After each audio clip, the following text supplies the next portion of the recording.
Élodie Moreau n'était pas du genre à prendre des risques. Sa vie était réglée comme du papier à musique, prévisible et sans surprise.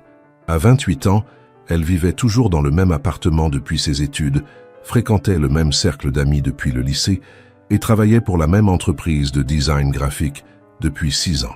Mais ce matin-là, en contemplant la lettre de licenciement posée sur sa table de cuisine, elle sut que son monde parfaitement ordonné venait de voler en éclats. Restructuration de l'entreprise, contexte économique difficile. Nous regrettons de devoir nous séparer de collaborateurs de valeur. Les mots dansaient devant ses yeux, mais leur signification restait la même. Elle était au chômage. Élodie prit une gorgée de son café désormais froid et soupira longuement. 6 années de loyaux. Service réduit à néant par une simple feuille de papier. Son téléphone vibra, la tirant de ses pensées moroses. C'était Camille, sa meilleure amie depuis le lycée, qui avait une capacité presque surnaturelle à sentir quand Élodie n'allait pas bien. Si vous appréciez le début de cette histoire, n'hésitez pas à laisser un j'aime. Et dites-moi en commentaire, selon vous, comment va réagir Élodie face à cette situation inattendue. Alors, tu l'as fait? Tu as postulé? Demanda Camille sans préambule. Élodie jeta un coup d'œil à son ordinateur portable où l'onglet affichait toujours l'annonce d'emploi que Camille lui avait envoyée la veille. Directrice artistique chez Nexus Innovations, une start-up en pleine expansion spécialisée dans les applications mobiles. Le poste était bien au-dessus de ses qualifications actuelles et l'entreprise avait la réputation d'être extrêmement sélective. « Non, je ne pense pas être à la hauteur », murmura Élodie, tout en sachant que cette réponse allait déclencher l'exaspération de son amie. « Je te jure, Élo, parfois j'ai envie de te secouer. Tu es brillante, tu as un portfolio incroyable et... ils recherchent exactement ton profil. Qu'est-ce que tu risques, à part un refus? Et puis, ce n'est pas comme si tu avais beaucoup d'options en ce moment. » Élodie grimaça. Camille avait le don de mettre le doigt là où ça faisait mal, mais elle n'avait pas tort. La situation économique était tendue et les postes dans le design graphique se faisaient rares. Elle n'avait pas le luxe de faire la difficile. « D'accord, je vais postuler. Mais ne t'attends pas à un miracle. »« C'est tout ce que je demande, » répondit Camille.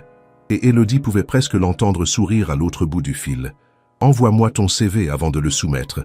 Je veux y jeter un œil. » Après avoir raccroché, Élodie resta immobile quelques instants, fixant l'écran de son ordinateur comme s'il allait la mordre. Puis, prenant une profonde inspiration, elle ouvrit son CV et commença à le mettre à jour. 3 heures plus tard, après d'innombrables révisions et un appel vidéo avec Camille pour peaufiner sa lettre de motivation, Élodie posa son doigt sur le trackpad, le curseur survolant le bouton « Soumettre ma candidature ». Elle hésita une seconde, puis cliqua fermement. Voilà, c'était fait. Elle avait postulé pour un poste qu'elle n'obtiendrait probablement jamais, mais au moins, elle avait essayé. C'était déjà un petit pas en dehors de sa zone de confort, et pour quelqu'un comme Élodie, c'était presque révolutionnaire. Les jours suivants passèrent dans un brouillard de candidatures envoyées, d'appels à d'anciens collègues pour signaler qu'elle était disponible, et de longues soirées passées à retravailler son portfolio. Élodie avait presque oublié sa candidature chez Nexus Innovations lorsque, une semaine plus tard, un email fit bondir son cœur. « Madame Moreau, nous avons le plaisir de vous informer que votre candidature a retenu notre attention. Nous aimerions vous convier à un entretien. » Élodie dut relire le message 3 fois pour s'assurer qu'elle ne rêvait pas. Non seulement ils avaient répondu, mais ils voulaient la rencontrer. L'entretien était prévu pour le surlendemain, à 10 heures, dans les locaux de l'entreprise situés dans le quartier des affaires. Sa première réaction fut d'appeler Camille, qui poussa un cri de joie si aigu qu'Élodie dut éloigner le téléphone de son oreille. « Je te l'avais dit, je le savais. Oh mon Dieu, il faut absolument qu'on prépare cet entretien. Qu'est-ce que tu vas porter? As-tu fait des recherches sur l'entreprise? Connais-tu le nom de la personne qui va t'interviewer ?» Le flot de questions de Camille eut l'effet d'une douche froide sur l'excitation initiale d'Élodie. La réalité de la situation la frappa. Elle allait devoir convaincre des inconnus qu'elle méritait un poste pour lequel elle se sentait à peine qualifiée. « Je ne sais pas si je devrais y aller, » balbutia-t-elle. « Et s'ils réalisent que je ne suis pas à la hauteur? Élodie Moreau !» La voix de Camille se fit sévère. « Si tu n'y vas pas, je te jure que je te traîne moi-même jusqu'à leur bureau. Tu as été sélectionné parmi probablement des centaines de candidats. Ils voient quelque chose en toi. Alors fais-leur confiance. Et fais-toi confiance, pour une fois. » Les mots de Camille résonnèrent en elle. Peut-être était-il temps d'arrêter de se sous-estimer perpétuellement. Peut-être méritait-elle cette chance. D'accord, acquiesça-t-elle doucement. Je vais y aller. Parfait, je passe chez toi demain soir pour t'aider à choisir ta tenue et te préparer aux questions classiques d'entretien. Après avoir raccroché, Élodie ouvrit immédiatement son navigateur et commença à rechercher tout ce qu'elle pouvait sur Nexus Innovations. Fondée il y a 8 ans par un jeune entrepreneur, l'entreprise s'était rapidement imposée comme un acteur majeur dans le domaine des applications mobiles. Leurs produits étaient connus pour leur design élégant et leur interface utilisateur intuitive, exactement le genre de projet dont Élodie rêvait. Plus elle lisait sur l'entreprise, plus elle se sentait à la fois excitée et terrifiée. C'était une opportunité en or, le genre qui ne se présente qu'une fois dans une carrière. Mais la pression était immense. Le jour de l'entretien arriva trop vite à son goût. Élodie se réveilla avant même que son réveil ne sonne, l'estomac noué par l'anxiété. Elle prit une longue douche pour tenter de se détendre, puis enfila la tenue que Camille et elle avaient soigneusement sélectionnée. Un tailleur pantalon bleu marine, sobre mais élégant, avec une blouse blanche et des escarpins noirs à petits talons, suffisamment confortable pour ne pas la gêner, mais assez élégant pour lui donner une allure professionnelle. Devant le miroir, elle tenta de dompter ses boucles brunes rebelles, optant finalement pour un chignon bas qui lui donnait un air sérieux, sans être austère. Un maquillage léger pour masquer les cernes, dues à sa nuit agitée, un peu de mascara pour mettre en valeur ses yeux verts, et elle était prête. Du moins physiquement. Mentalement, c'était une autre histoire. Pendant tout le trajet en métro, elle répéta mentalement les points forts de son CV, les réponses aux questions qu'elle avait préparées avec Camille, et tenta de se remémorer les conseils de son ami. Sois toi-même, mais en mieux. Montre-leur ta passion pour le design. N'aie pas peur de mettre en avant tes réalisations.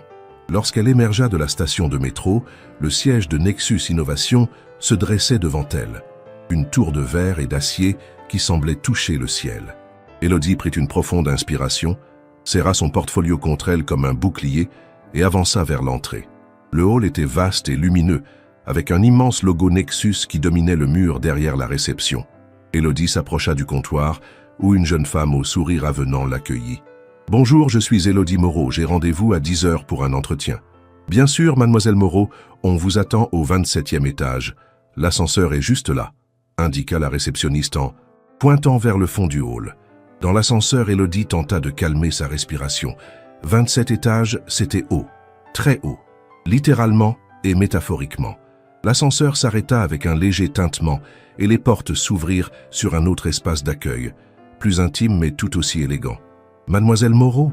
Une femme d'une quarantaine d'années s'approcha d'elle avec un sourire professionnel. « Je suis Martine Dubois, directrice des ressources humaines. Bienvenue chez Nexus. Innovation. Si vous voulez bien me suivre, je vais vous conduire à la salle de réunion où aura lieu votre entretien. » Élodie la suivit à travers un open space moderne, où des dizaines d'employés travaillaient dans une ambiance qui semblait à la fois studieuse et détendue. L'espace était aéré, avec de grandes baies vitrées offrant une vue spectaculaire sur la ville. Sur les murs, des affiches présentaient les applications développées par l'entreprise, et Élodie ne put s'empêcher de les admirer du coin de l'œil. Le design était vraiment exceptionnel, exactement le genre de travail auquel elle aspirait. « Voici la salle Fibonacci », annonça Madame Dubois en ouvrant une porte. « Installez-vous confortablement. Monsieur le roi sera là dans quelques minutes pour commencer l'entretien. » La pièce était une petite salle de réunion avec une table ovale en bois clair et des chaises ergonomiques. Sur un mur, un écran géant était prêt à être utilisé pour des présentations. Élodie prit place, sortit son portfolio et le posa devant elle, puis tenta de ne pas triturer nerveusement la manche de sa veste en attendant. Monsieur le roi. Ce nom ne lui disait rien, mais elle supposait qu'il devait s'agir du directeur artistique actuel, ou peut-être d'un responsable de département. Elle se demanda quel genre de personne il était, s'il serait du type intimidant ou au contraire encourageant. La porte s'ouvrit et Élodie se leva d'un bond, prête à faire bonne impression. Mais lorsque son regard se posa sur l'homme qui venait d'entrer, elle sentit son cœur s'arrêter net. Grand, les épaules larges sous un costume sur mesure, des cheveux noirs légèrement ondulés, et ses yeux d'un bleu si intense qu'ils avaient hanté ses rêves d'adolescente pendant des années. Alexandre le Roi. Alex, son premier amour. Celui qui lui avait brisé le cœur à 17 ans en partant étudier à l'étranger sans même lui dire au revoir correctement. Et il était là, devant elle, visiblement aussi choqué qu'elle. Élodie? Sa voix était plus grave que dans ses souvenirs, mais c'était toujours la même intonation, celle qui faisait fondre quelque chose en elle. « Alex », murmura-t-elle, incapable de dire quoi que ce soit d'autre. Pendant un instant qui sembla durer une éternité, ils restèrent là, figés, à se regarder comme s'ils voyaient un fantôme. Puis Alex se reprit, lissa sa cravate dans un geste qui trahissait sa nervosité et lui tendit la main. « Alexandre Leroy, PDG de Nexus Innovations. C'est inattendu de te revoir, Élodie. PDG, pas directeur artistique, pas responsable de département. PDG, le fondateur de l'entreprise, l'homme qui avait bâti cet empire. » Élodie serra sa main machinalement, sentant une décharge électrique la parcourir à ce contact. Sa peau était chaude et légèrement rugueuse, tellement réelle que ça en était douloureux. « Je ne savais pas, ton nom n'était pas mentionné dans les articles que j'ai lus sur l'entreprise, » balbutia-t-elle, se sentant immédiatement idiote d'avoir dit ça. Un léger sourire étira les lèvres d'Alex. « J'évite généralement la publicité. Je préfère que l'attention se porte sur nos produits plutôt que sur moi. » Il fit un geste vers les chaises. « Asseyons-nous, veux-tu » Élodie se rassit, tentant désespérément de retrouver son calme. De tous les scénarios qu'elle avait imaginés pour cet entretien, celui-ci n'avait jamais, au grand jamais, effleuré son esprit. Son ancien amour du lycée, celui qui l'avait fait pleurer pendant des mois, celui dont elle avait finalement réussi à faire son deuil, était maintenant assis en face d'elle, prêt à décider de son avenir professionnel. Le destin avait décidément un sens de l'humour tordu. « Alors, » commença Alex en ouvrant un dossier devant lui, « j'ai examiné ton portfolio et ton CV avec attention. Ton travail est impressionnant. » Élodie cligna des yeux, surprise par ce compliment direct. « Merci », répondit-elle automatiquement, avant de se ressaisir. Il s'agissait d'un entretien professionnel, pas de retrouvailles sentimentales. Elle devait se montrer à la hauteur. J'ai toujours cherché à pousser mes limites créatives, à explorer de nouvelles approches, tout en restant fidèle à l'essence de chaque projet. Alex hocha la tête, semblant apprécier sa réponse. Ce qui m'a particulièrement frappé, c'est la cohérence de ton style. Chaque design est unique, mais on reconnaît ta signature. C'est rare et précieux. Pendant les 20 minutes qui suivirent, l'entretien se déroula de manière étonnamment normale. Alex lui posa des questions sur ses expériences précédentes, ses compétences techniques, sa vision du design d'interface. Élodie répondit du mieux qu'elle put, s'efforçant d'ignorer le fait que c'était lui, de tous les gens sur cette planète, qui l'interrogeait. Mais il y avait des moments où le passé refaisait surface, comme lorsqu'elle mentionna un projet sur lequel elle avait travaillé pour un festival de musique, et qu'elle vit une lueur de reconnaissance dans ses yeux. Ils avaient assisté ensemble à ce même festival, 10 ans plus tôt, blottis l'un contre l'autre sous la pluie, insouciants et amoureux. « Peux-tu me parler d'un projet où tu as dû faire face à des contraintes importantes ?» demanda Alex, la ramenant au présent. Élodie lui parla d'une application pour une ONG environnementale, où le budget était minimal, mais les attentes élevées. Elle lui expliqua comment elle avait dû faire preuve de créativité pour contourner ses limitations, tout en livrant un produit dont elle était fière. « C'est exactement ce genre d'approche que nous valorisons chez Nexus », approuva Alex. « Nous croyons que les contraintes peuvent être des catalyseurs de créativité, pas des obstacles. » C'était une philosophie qu'Élodie partageait, et pendant un instant, elle se surprit à penser qu'ils étaient toujours sur la même longueur d'onde, malgré les années et les circonstances qui les séparaient. « J'aimerais maintenant te présenter un cas pratique », continua Alex en lui tendant une tablette. « Voici une application sur laquelle nous travaillons actuellement. L'interface utilisateur n'est pas optimale. J'aimerais que tu me dises comment tu l'améliorerais. » Élodie prit la tablette et commença à explorer l'application en question. C'était un service de livraison de repas, avec une interface qui, effectivement, laissait à désirer. Les menus étaient confus, le processus de commande trop complexe et l'esthétique générale manquait de cohérence.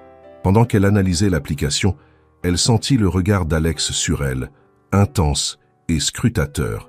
Cela la rendait nerveuse, mais aussi étrangement déterminée à lui montrer de quoi elle était capable. « Alors, dit-elle finalement en relevant la tête, il y a plusieurs points à améliorer. Premièrement, la hiérarchie visuelle est confuse. L'œil ne sait pas où se poser. Je restructurerai l'écran d'accueil pour mettre en avant les restaurants les plus populaires et les offres spéciales.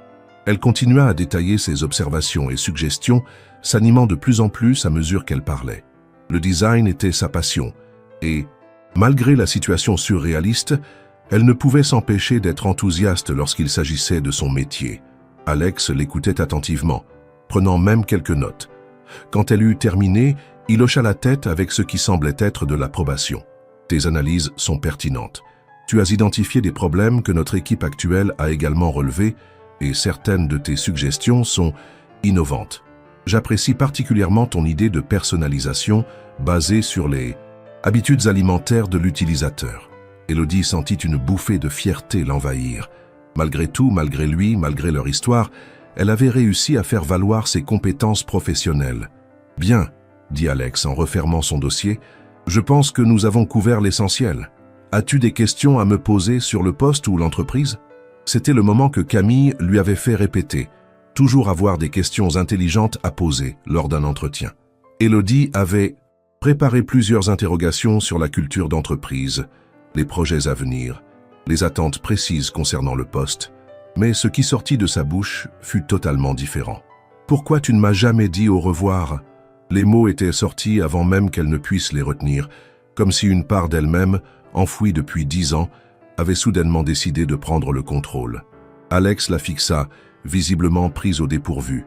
Ses yeux bleus s'assombrirent, et pendant un instant, Élodie crut y voir une douleur qui reflétait la sienne. « Ce n'est peut-être pas le moment ou le lieu pour cette conversation, » répondit-il finalement, sa voix professionnelle légèrement fêlée.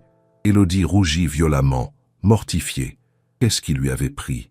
Elle venait probablement de ruiner toutes ses chances d'obtenir ce poste. « Tu as raison, c'était déplacé. Je suis désolé, » s'empressa-t-elle de dire. « Ce que je voulais demander, c'est quelle est votre vision à long terme pour le département créatif de Nexus ?» Alex sembla soulagé par ce retour à un terrain professionnel et lui répondit longuement, expliquant comment il voyait l'évolution du design au sein de l'entreprise, l'importance croissante de l'expérience utilisateur dans leur stratégie et les marchés qu'il comptait explorer dans les années à venir. Élodie l'écouta attentivement, posant quelques questions de suivi, s'efforçant de se comporter comme si sa gaffe précédente n'avait jamais eu lieu. Mais une tension palpable demeurait entre eux, comme un fil invisible qui les reliait toujours, malgré les années et les circonstances. « Je te remercie pour ton temps et ton intérêt pour Nexus Innovation », conclut finalement Alex en se levant. « Nous avons encore quelques candidats à rencontrer, mais tu seras informé de notre décision d'ici la fin de la semaine. » Élodie se leva à son tour, lissant sa jupe d'un geste nerveux. « Merci de m'avoir reçu, » dit-elle, tentant de garder une voix ferme. Ils se serrèrent à la main, un contact bref mais électrisant, puis Alex la raccompagna jusqu'à la porte.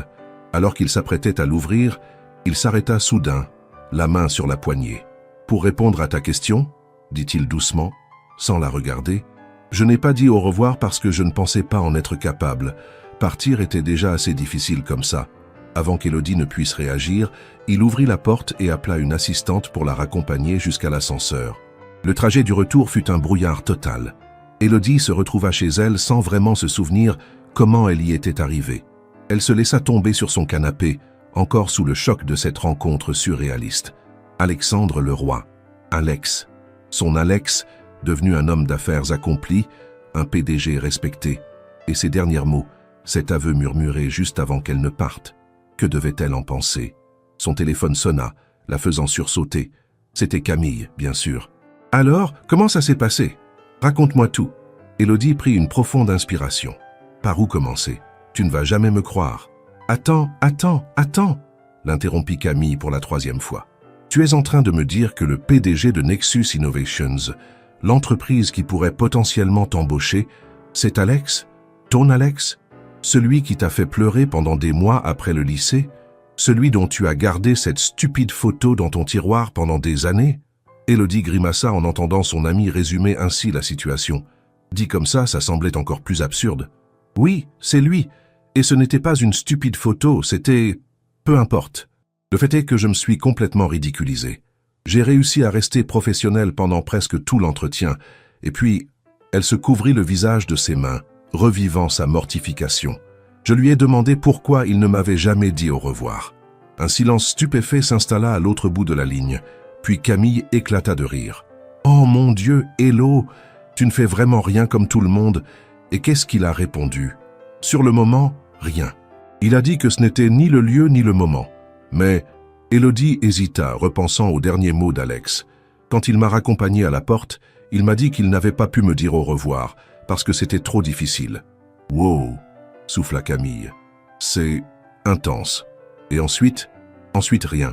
Une assistante m'a raccompagné jusqu'à l'ascenseur et je suis rentré chez moi, totalement sous le choc. Et pour le job, tu penses que tu as encore une chance? Élodie soupira. Je n'en sais rien. L'entretien technique s'est bien passé, je crois. Il a semblé apprécier mes analyses et mes suggestions, mais mon petit dérapage à la fin, je ne sais pas. Il a dit que je serais informé d'ici la fin de la semaine. Eh bien, il ne reste plus qu'à attendre, conclut Camille. Mais franchement, Hello, c'est dingue.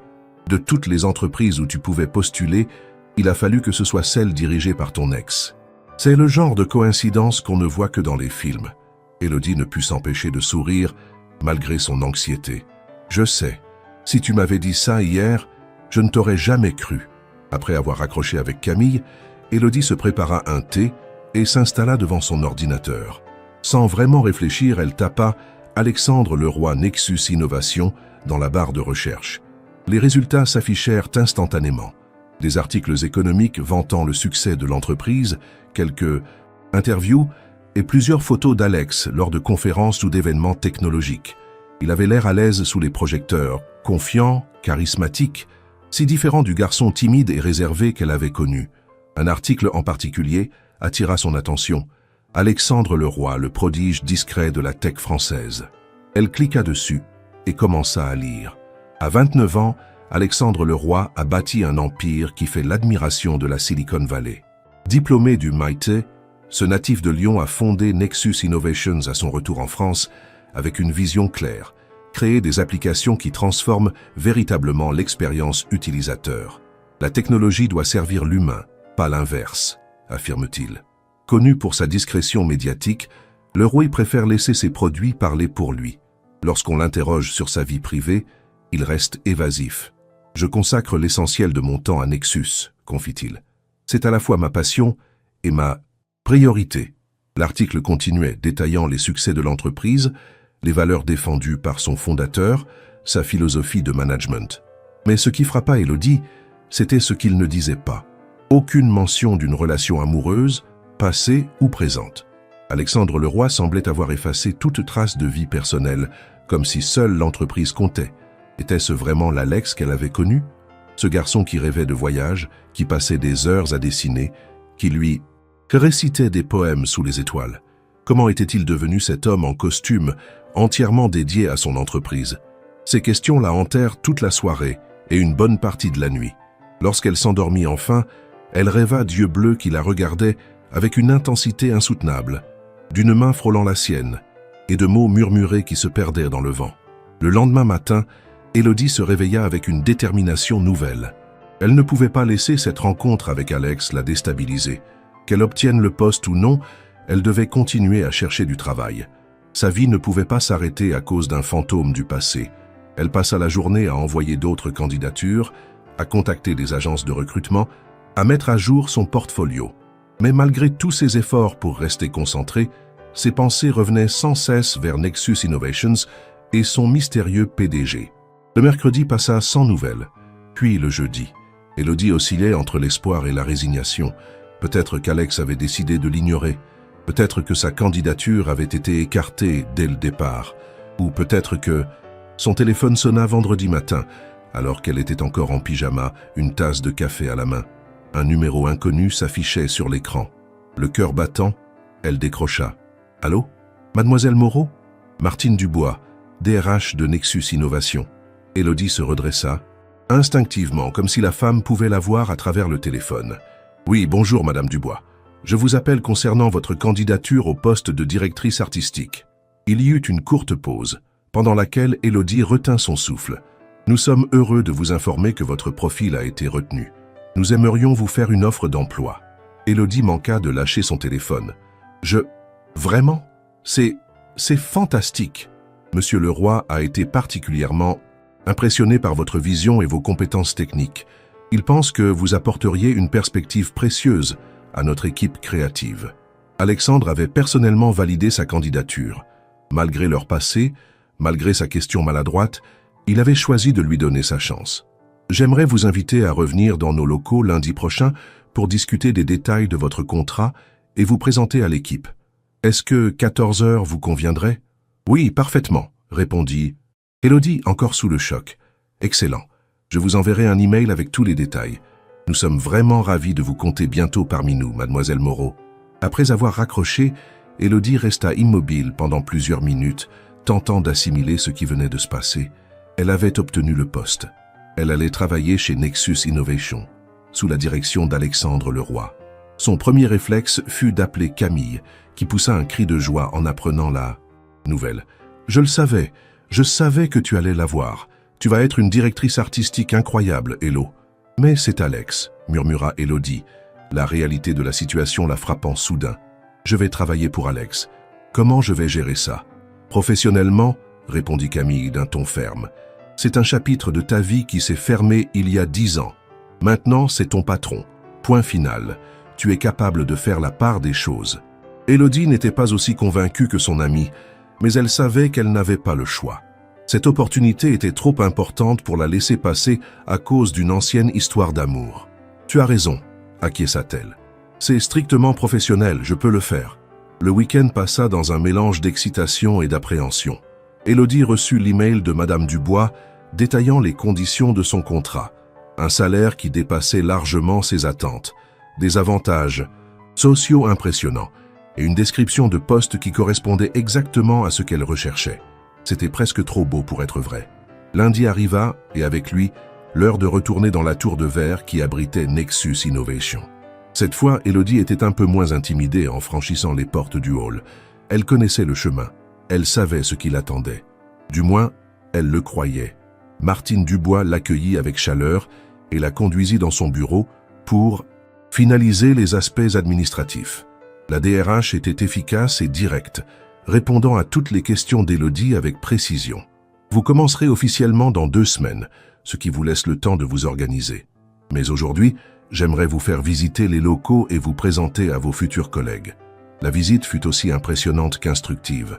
Les bureaux de Nexus s'étendaient sur 3 étages, chacun dédié à un aspect différent de l'entreprise. Développement, design et marketing, administration. L'environnement de travail était moderne et dynamique, avec des espaces ouverts alternant avec des salles de réunion vitrées et des coins détente aménagés avec goût. Élodie fut présentée à une multitude de personnes dont elle peina à retenir tous les noms. L'équipe de design qu'elle serait amenée à diriger comptait une 12aine de personnes, toutes accueillantes et visiblement talentueuses. « Et voici votre bureau », annonça finalement Madame Dubois en ouvrant une porte. Chaque directeur de département dispose de son propre espace. C'était une pièce lumineuse, avec une grande baie vitrée offrant une vue imprenable sur la ville.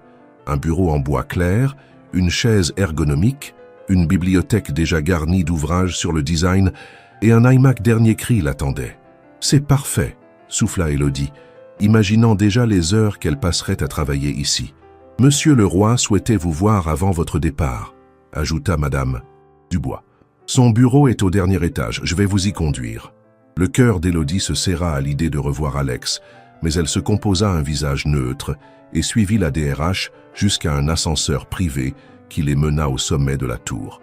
L'étage exécutif était plus feutré, plus élégant encore que les autres. Des œuvres d'art contemporain ornèrent les murs et le sol était recouvert d'une moquette épaisse qui étouffait leurs pas. « C'est ici », indiqua Madame Dubois, en s'arrêtant devant une double porte en bois sombre. Elle frappa légèrement, puis l'ouvrit après avoir entendu une réponse. « Monsieur Leroy, Mademoiselle Moreau est là. Faites-la entrer, merci Martine. » La DRH s'effaça pour laisser passer Élodie, puis referma la porte derrière elle, la laissant seule avec Alexandre. Son bureau était à son image, élégant, minimaliste, imposant. 3 des 4 murs étaient en verre, offrant une vue à 270 degrés sur la ville. Un bureau massif occupait le centre de la pièce, avec un ordinateur, quelques dossiers soigneusement empilés, et une étrange sculpture abstraite qui semblait être la seule touche personnelle dans cet espace, par ailleurs impersonnel. Alexandre se leva pour l'accueillir, Il portait un costume gris anthracite sur une chemise blanche, sans cravate cette fois. Ses cheveux étaient légèrement ébouriffés, comme s'il y avait passé la main à plusieurs reprises. Un geste qu'Élodie reconnaissait de leur adolescence quand il était nerveux ou concentré. « Élodie, merci d'être venue.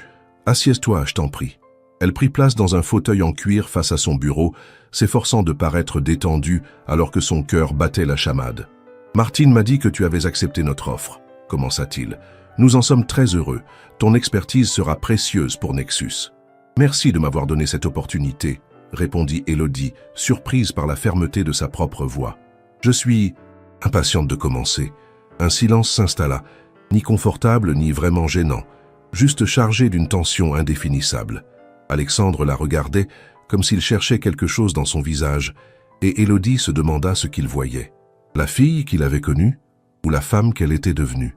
« Je voulais te voir pour mettre les choses au clair, » dit-il finalement. « Notre histoire passée ne doit pas interférer avec notre relation professionnelle. Tu as été choisi pour tes compétences, pas pour ce que nous avons partagé autrefois. » Bien sûr, acquiesça Élodie, ignorant la légère piqûre que ces mots provoquèrent. Je suis parfaitement capable de faire la distinction entre le personnel et le professionnel. Alexandre hocha la tête, semblant soulagé. Bien, je n'en doutais pas, mais je préférais que ce soit dit. Un autre silence s'installa, plus lourd cette fois. Tu as beaucoup changé, observa soudain Élodie, les mots lui échappant avant qu'elle ne puisse les retenir. Un sourire énigmatique étira les lèvres d'Alexandre. Toi aussi, mais pas autant que tu le crois. Que voulait-il dire par là? Élodie n'eut pas le temps de le lui demander, car il se leva, signalant que l'entretien touchait à sa fin. Je suis certain que tu feras un excellent travail ici, Élodie. Le département créatif a besoin d'une nouvelle direction, d'une vision fraîche. C'est exactement ce que tu vas leur apporter. Elle se leva à son tour, lissant sa jupe dans un geste devenu presque rituel quand elle était nerveuse. Je ferai de mon mieux. Alexandre contourna son bureau et s'approcha d'elle. Pendant un instant vertigineux, Élodie crut qu'il allait la toucher, peut-être même l'étreindre. Mais il se contenta de lui tendre la main dans un geste d'une formalité presque douloureuse. « Bienvenue chez Nexus, Élodie. » Elle serra sa main, sentant à nouveau cette décharge électrique au contact de sa peau. « Merci, monsieur le roi. » Un éclair passa dans les yeux bleus d'Alexandre, trop rapide pour qu'elle puisse l'interpréter. Puis, il lâcha sa main et se détourna. « Martine te raccompagnera. Je te verrai à ton premier jour officiel. » Et c'était tout. Pas de mention de leur conversation inachevée lors de l'entretien. Pas d'allusion à ce « je n'ai pas dit au revoir parce que je ne pensais pas en être capable ». Juste un accueil professionnel et distant. Élodie quitta le bureau avec un mélange de soulagement et de déception. D'un côté, c'était plus simple ainsi, une relation strictement professionnelle, des limites clairement établies. De l'autre, elle ne pouvait s'empêcher de se demander ce qui aurait pu se passer s'ils avaient eu le courage d'affronter leur passé commun. Mais peut-être qu'il n'y avait rien à affronter. Peut-être qu'Alexandre avait tourné la page depuis longtemps, que leur histoire d'adolescent n'était pour lui qu'un souvenir lointain, à peine digne d'être mentionné. Les 2 semaines qui la séparaient de son premier jour officiel passèrent en un éclair. Élodie les utilisa pour se préparer mentalement à son nouveau rôle, étudiant les produits de Nexus en profondeur, réfléchissant à la façon dont elle pourrait améliorer encore leur design, imaginant des projets futurs. Elle était déterminée à prouver qu'elle méritait ce poste, que le choix d'Alexandre était justifié par ses compétences, pas par une quelconque sentimentalité. Le grand jour arriva enfin. Élodie se réveilla avant l'aube, l'estomac noué par une excitation mêlée d'appréhension. Elle prit un soin particulier à choisir sa tenue. Un tailleur pantalon noir avec une blouse en soie couleur émeraude qui mettait en valeur ses yeux, des bottines à talons confortables mais élégantes et quelques bijoux discrets. Professionnels mais avec une touche de personnalité, exactement l'image qu'elle voulait projeter. Lorsqu'elle arriva chez Nexus, une surprise l'attendait. Son équipe avait décoré son bureau avec des plantes, des ballons et un grand panneau « Bienvenue, Élodie ». Ce geste simple la toucha profondément, dissipant une partie de son anxiété. La matinée fut consacrée à des réunions d'intégration, à la configuration de son poste de travail et à la rencontre individuelle avec chacun des membres de son équipe. Élodie fut impressionnée par leur talent et leur enthousiasme. Ils semblaient tous sincèrement heureux de l'accueillir et impatients de travailler sous sa direction. À midi, alors qu'elle s'apprêtait à descendre à la cafétéria avec quelques collègues, Son téléphone vibra. Un message d'un numéro inconnu s'afficha sur l'écran. « Déjeuner dans mon bureau à 12h30. Nous devons discuter de ta vision pour le département. À elle, Alexandre. » Son cœur fit un bond. Un déjeuner professionnel, bien sûr, rien de plus. Mais l'idée de se retrouver seule avec lui, dans l'intimité relative de son bureau, la rendait nerveuse. « Désolé, dit-elle à ses collègues, je dois décliner votre invitation. Monsieur Leroy souhaite me voir pour discuter de quelques points. » Les designers échangèrent des regards entendus. « Le grand patron veut te briefer personnellement. C'est rare. Il est généralement assez distant. » Élodie haussa les épaules, feignant la désinvolture. « C'est probablement juste pour s'assurer que je suis bien intégré. » À 12h30 précise, elle frappa à la porte du bureau d'Alexandre. Sa voix lui parvint. Étouffée, « Entrez !» Il était au téléphone lorsqu'elle pénétra dans la pièce, parlant en anglais avec un interlocuteur visiblement important. Il lui fit signe de s'asseoir sur un canapé en cuir situé dans un coin du bureau, près d'une table basse où était disposé un plateau repas pour 2 personnes, des salades composées, du pain, des fruits et une carafe d'eau. Élodie s'installa et attendit patiemment qu'il termine son appel, observant discrètement la pièce. À la lumière du jour, le bureau d'Alexandre révélait davantage de détails. Quelques photos encadrées sur une étagère, des livres soigneusement rangés, un tableau abstrait aux couleurs vives qui contrastait avec la sobriété du reste de la décoration. Elle aurait aimé s'approcher pour voir de plus près les photos, mais elle resta sagement à sa place. « Désolé pour ça », dit Alexandre en raccrochant et en s'approchant du canapé. « Un client américain un peu difficile. »« Pas de problème », répondit Élodie. « Merci pour l'invitation. » Il s'assit en face d'elle, de l'autre côté de la table basse. « J'ai pensé que ce serait l'occasion de discuter plus en détail de tes responsabilités et de tes idées pour le département. » Le déjeuner commença sur un ton strictement professionnel. Alexandre lui expliqua la structure de l'équipe créative, les projets en cours, les défis auxquels il faisait face. Élodie partagea ses premières impressions et quelques idées qu'elle avait déjà pour améliorer certains processus. « J'ai remarqué que les designers et les développeurs ne collaborent pas autant qu'ils le pourraient, » observa-t-elle. « Je pense qu'il serait bénéfique d'instaurer des sessions de travail communes dès le début des projets, pour que chacun comprenne mieux les contraintes et les possibilités de l'autre. » Alexandre hocha la tête, visiblement impressionné. « C'est exactement le genre d'approche que j'espérais. Les silos entre départements ont toujours été un défi pour nous. » La conversation continua sur cette lancée fluide et productive. Élodie se surprit à se détendre, oubliant presque qui était l'homme en face d'elle, se concentrant uniquement sur le professionnel qu'il était devenu. Mais, alors qu'ils terminèrent leur repas, Alexandre changea soudain de sujet. « Tu as dit que j'avais beaucoup changé, » dit-il, ses yeux bleus scrutant son visage. « En quoi, exactement ?» Élodie fut prise au dépourvu par cette question personnelle au milieu d'une discussion professionnelle. Elle hésita, cherchant ses mots. « Tu es plus confiant, plus affirmé. Le garçon que j'ai connu était brillant mais réservé et presque timide parfois. L'homme que je vois maintenant est un leader, quelqu'un qui sait exactement ce qu'il veut et comment l'obtenir. » Alexandre sembla réfléchir à sa réponse, son regard se perdant un instant dans le vide. « Les circonstances nous façonnent, » dit-il finalement. « Quand on est jeté dans le grand bain, on apprend à nager ou on se noie. J'ai choisi de nager. Le MIT puis la création de Nexus, ça n'a pas dû être facile. » Un sourire énigmatique étira ses lèvres. « Non, ça ne l'a pas été, mais chaque épreuve nous rend plus forts, n'est-ce pas ?»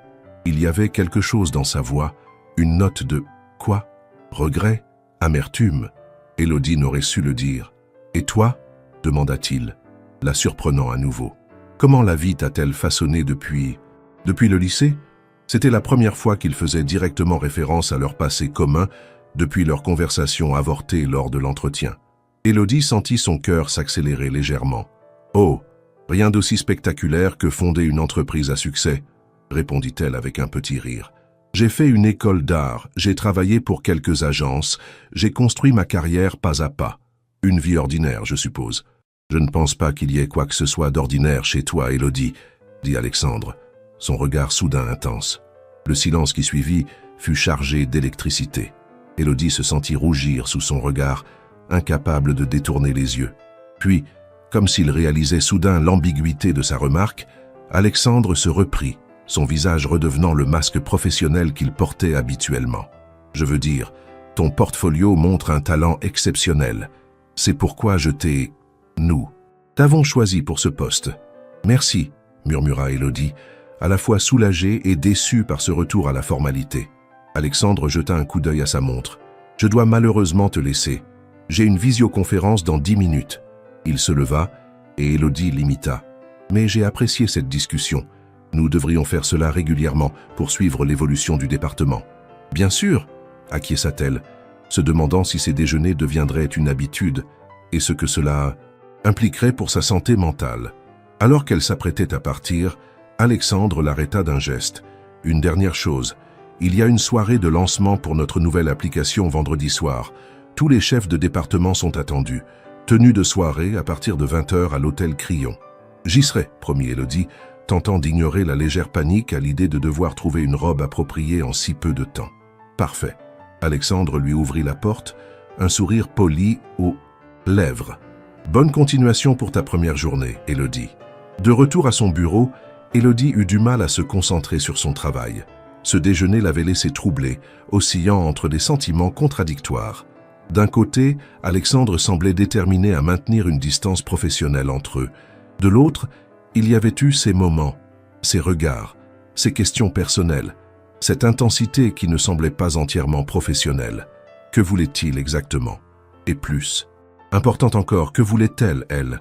Sa première semaine chez Nexus passa en un tourbillon d'activités.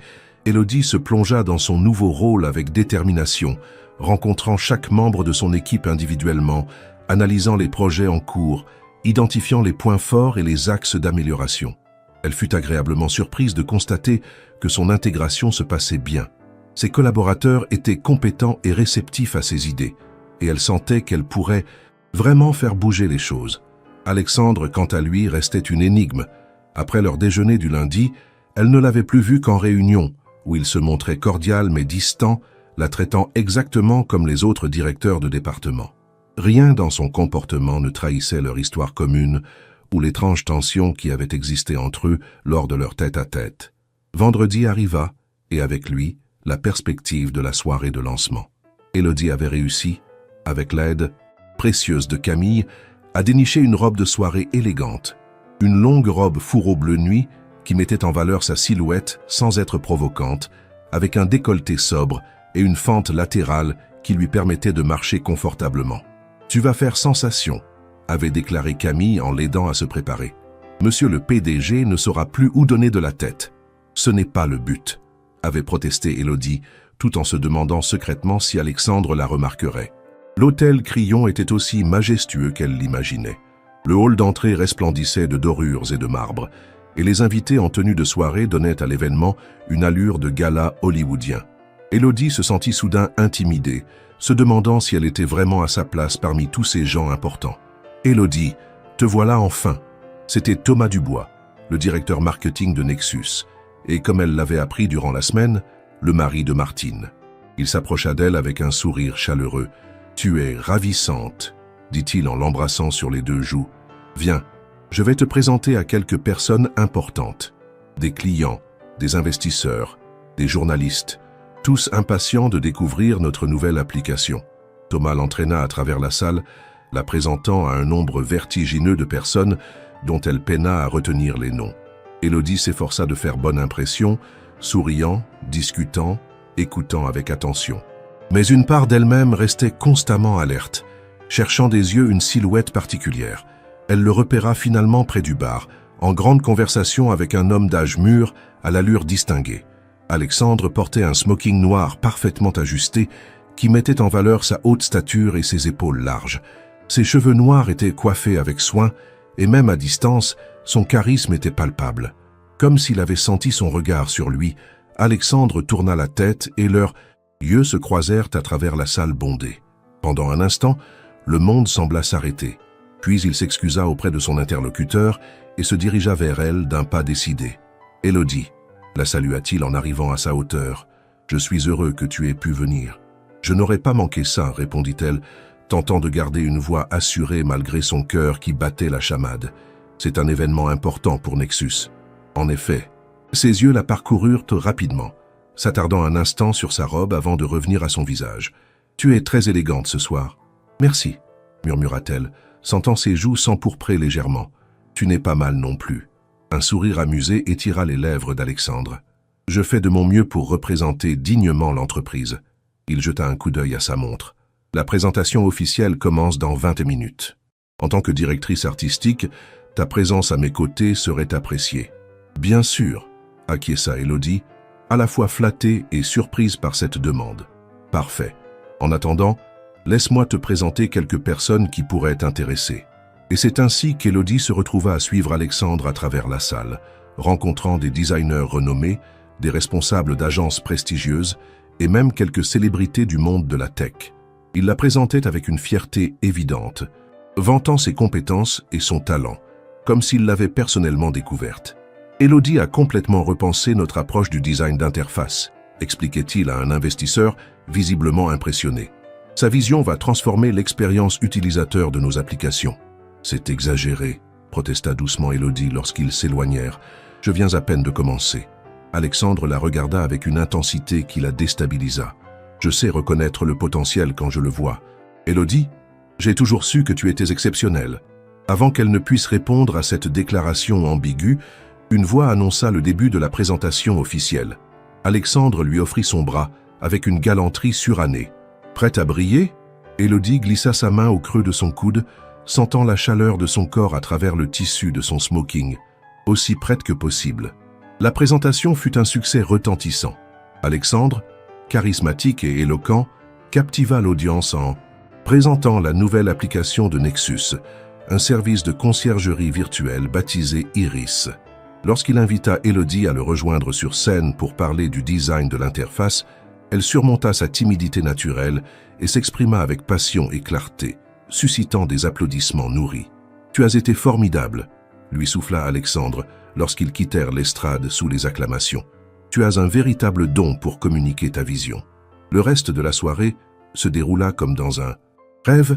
Élodie se sentait portée par une vague d'euphorie, mêlée à l'excitation de ce nouveau départ professionnel et à la présence constante d'Alexandre à ses côtés. Il ne la quitta pratiquement pas, l'introduisant à de nouvelles personnes, discutant avec elle des retours sur l'application, partageant des anecdotes sur les débuts de Nexus. Vers minuit, alors que la soirée battait encore son plein, il se pencha vers elle. « Tu veux prendre un peu l'air ? Il y a une terrasse au dernier étage avec une vue magnifique sur Paris. » Élodie hésita un instant. Être seule avec Alexandre, loin de la foule et des regards, semblait à la fois tentant et dangereux. Mais sa curiosité l'emporta sur sa prudence. « D'accord, » acquiesça-t-elle. « Un peu d'air frais me fera du bien. » Ils prirent un ascenseur privé jusqu'au dernier étage, puis suivirent un couloir feutré jusqu'à une porte donnant sur une terrasse panoramique. La vue était en effet à couper le souffle. Paris s'étendait à leurs pieds, scintillante de 1000 lumières, avec la Seine qui serpentait comme un ruban d'argent et la tour Eiffel qui brillait au loin. « C'est magnifique », souffla Élodie, s'avançant jusqu'à la balustrade. « N'est-ce pas ?» Alexandre vint se placer à côté d'elle, leurs bras se frôlant légèrement. « J'aime venir ici quand j'ai besoin de prendre du recul. Ça remet les choses en perspective. » Ils restèrent silencieux un moment, contemplant la ville endormie. L'air était frais mais pas froid, chargé des parfums nocturnes de Paris. « Je suis content que tu aies accepté ce poste, » dit soudain Alexandre, sans la regarder. « Malgré notre passé commun. » Élodie tourna la tête vers lui, observant son profil dessiné par les lumières de la ville. « Je suis contente aussi. C'est une opportunité incroyable. Ce n'est pas que pour ça que je t'ai choisi, tu sais. » Il se tourna vers elle, ses yeux bleus reflétant les lumières de la ville. « Ton portfolio était vraiment impressionnant. Tu étais objectivement la meilleure candidate. »« Merci, » répondit Élodie, touchée par sa sincérité. « J'espère être à la hauteur de tes attentes. Tu les as déjà dépassées. » Un silence s'installa entre eux, lourd de non-dits et de questions sans réponse. Élodie sentait qu'ils se tenaient au bord d'un précipice, hésitant à faire le pas qui les ferait basculer. « Pourquoi ? N'as-tu jamais répondu à mes lettres ?» demanda-t-elle finalement, incapable de contenir plus longtemps cette question qui la hantait depuis 10 ans. Alexandre ferma brièvement les yeux, comme si la question lui causait une douleur physique. « Je ne les ai jamais reçues. »« Comment ça ?»« Mon père, » dit-il, sa voix soudain dure. « Il les a interceptées. Toutes. » Je ne l'ai découvert que des années plus tard, quand il est tombé malade et qu'il a confessé certaines choses. Élodie le fixa abasourdie. Mais pourquoi aurait-il fait ça? Alexandre eut un rire sans joie. Mon père avait des plans très précis pour moi. Le MIT, puis une grande école de commerce, et enfin une carrière prestigieuse dans une multinationale. Une relation à distance avec une fille du lycée n'entrait pas dans ses projets. C'est horrible, murmura Élodie sous le choc. C'était mon père, dit simplement Alexandre, comme si cela expliquait tout.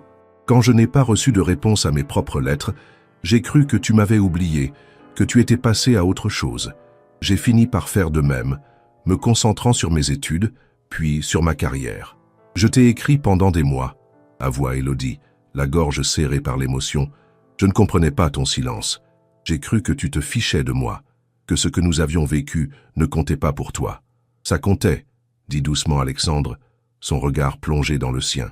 Ça a toujours compté. Le temps sembla se suspendre.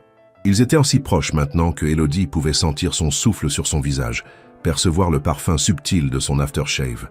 Et maintenant, murmura-t-elle, le cœur battant. Alexandre leva une main, hésita, puis effleura sa joue du bout des doigts. Maintenant, c'est compliqué. Je suis ton patron, tu es ma collaboratrice. Il y a des règles, des limites à respecter. Des règles que tu as toi-même établies, fit remarquer Élodie. Oui, admit-il avec un léger sourire. Des règles que j'ai établies pour protéger l'entreprise, et peut-être aussi pour me protéger moi-même. Te protéger de quoi? De ça, murmura-t-il. De ce que je ressens quand je te regarde, de ce que j'ai toujours ressenti pour toi, même après toutes ces années. Ces mots firent vibrer quelque chose au plus profond d'Élodie, réveillant des sentiments qu'elle croyait depuis longtemps éteints. Mais une part d'elle-même restait méfiante, craintive. « Comment puis-je te faire confiance ?» demanda-t-elle doucement. « Comment puis-je être sûr que cette fois tu ne disparaîtras pas à nouveau ?» Alexandre prit son visage entre ses mains, son regard intense plongé dans le sien. « Parce que cette fois, rien ni personne ne pourra m'éloigner de toi, pas même moi-même. » Et alors, comme pour sceller cette promesse, il se pencha vers elle et l'embrassa. Le baiser fut d'abord doux, presque hésitant, comme s'ils redécouvraient tous deux une sensation oubliée. Puis il s'approfondit, devenant plus passionné, plus urgent, libérant 10 ans de désirs refoulés et de questions sans réponse. Lorsqu'ils se séparèrent enfin, à bout de souffle, Élodie sentit que quelque chose avait changé en elle, comme si une pièce manquante du puzzle de sa vie venait soudain de retrouver sa place. « Qu'est-ce que cela signifie pour nous ?» demanda-t-elle, encore étourdie par ce baiser. Alexandre prit ses mains dans les siennes, les serrant doucement. « Cela signifie que nous avons une seconde chance, si tu le veux. Et pour Nexus, pour mon poste, nous trouverons une solution, promit-il. Ta carrière est importante et je ne veux pas la compromettre, mais ce que nous avons, ce que nous pourrions avoir ensemble, est trop précieux pour y renoncer à nouveau. » Élodie le regarda. Cet homme qui avait été son premier amour et qui se tenait maintenant devant elle, lui offrant une nouvelle chance. Une part d'elle-même restait effrayée, craignant de souffrir à nouveau. Mais une autre part, plus forte, plus courageuse, lui disait que certaines choses valèrent la peine qu'on prenne des risques. « D'accord, » dit-elle finalement, un sourire éclairant son visage. « Essayons. » Alexandre l'attira contre lui, l'enveloppant dans une étreinte qui semblait à la fois nouvelle et familière, comme revenir à la maison après un long voyage. « Cette fois, » murmura-t-il contre ses cheveux, « je ne te laisserai pas partir. » Et sous le ciel étoilé de Paris, avec la ville qui s'étendait à leurs pieds, Élodie se permit enfin de croire que parfois, les secondes chances existaient vraiment. Les semaines qui suivirent furent pour Élodie un étrange mélange de bonheur retrouvé et de complications inattendues. D'un côté, il y avait la joie de redécouvrir Alexandre, non plus comme le garçon qu'elle avait connu, mais comme l'homme qu'il était devenu. De l'autre, il y avait les défis quotidiens de leur situation. En public, dans les bureaux de Nexus, il maintenait une façade strictement professionnelle. Alexandre restait le PDG exigeant mais juste, Élodie la directrice artistique compétente et dévouée. Ils veillaient à ce que leurs interactions soient toujours appropriées, ne s'autorisant aucun geste, aucun regard qui aurait pu trahir ce qui se passait réellement entre eux. En privé, c'était une toute autre histoire. Ils se retrouvèrent le soir, dans l'appartement d'Alexandre, situé dans un immeuble haussmannien du 7e arrondissement, ou pendant le week-end dans sa maison de campagne en Normandie. Là, loin des regards indiscrets, ils pouvaient enfin être eux-mêmes, rattraper le temps perdu, se redécouvrir. « Tu n'as jamais pensé à me rechercher ?» demanda un soir Élodie, alors qu'ils étaient blottis sur le canapé d'Alexandre, un verre de vin à la main, regardant la pluie tomber sur Paris par la grande baie vitrée. Alexandre joua distraitement avec une mèche de ses cheveux. « Si, bien sûr. Quand j'ai découvert ce que mon père avait fait, ma première impulsion a été de te retrouver. Mais c'était des années plus tard. J'avais fini mes études, j'étais en plein lancement de Nexus. Et puis quoi ?» l'encouragea doucement Élodie, sentant qu'il hésitait à poursuivre. « Et puis j'ai fait quelques recherches. Tu avais l'air heureuse, épanouie dans ta carrière. Tu avais construit ta vie sans moi. Qui étais-je pour réapparaître soudainement et tout bouleverser? Tu aurais dû me laisser décider, murmura-t-elle, une pointe de reproche dans la voix. Je sais, admit-il, déposant un baiser sur son front. Mais j'avais peur. Peur que tu me rejettes. Peur de raviver des blessures cicatrisées. Et peut-être aussi, peur que tu m'aies oublié. Élodie leva les yeux vers lui, touchée par cette rare confession de vulnérabilité. Je n'ai jamais réussi à t'oublier complètement, tu sais. Même quand je croyais te détester pour m'avoir abandonné, une part de moi se souvenait toujours de ce que nous avions partagé. Alexandre resserra son étreinte autour d'elle. Je suppose que certaines personnes laissent une empreinte indélébile sur nos vies. Ils restèrent ainsi, silencieux, savourant simplement la présence de l'autre. Ces moments de calme étaient précieux dans le tourbillon de leur vie professionnelle chargée, car malgré leurs relations personnelles florissantes, le travail restait exigeant. Élodie s'était plongée corps et âme dans son rôle de directrice artistique, déterminée à prouver qu'elle méritait ce poste indépendamment de sa relation avec Alexandre. Elle avait entrepris une refonte complète de l'identité visuelle de plusieurs applications, instauré de nouvelles méthodes de travail pour son équipe et lancé des collaborations innovantes avec des artistes externes. Alexandre, de son côté, jonglait avec les responsabilités écrasantes de diriger une entreprise en pleine expansion. Nexus était en négociation pour une importante levée de fonds, ce qui signifiait d'innombrables réunions avec des investisseurs potentiels, des présentations stressantes et des nuits courtes passées à peaufiner des projections financières.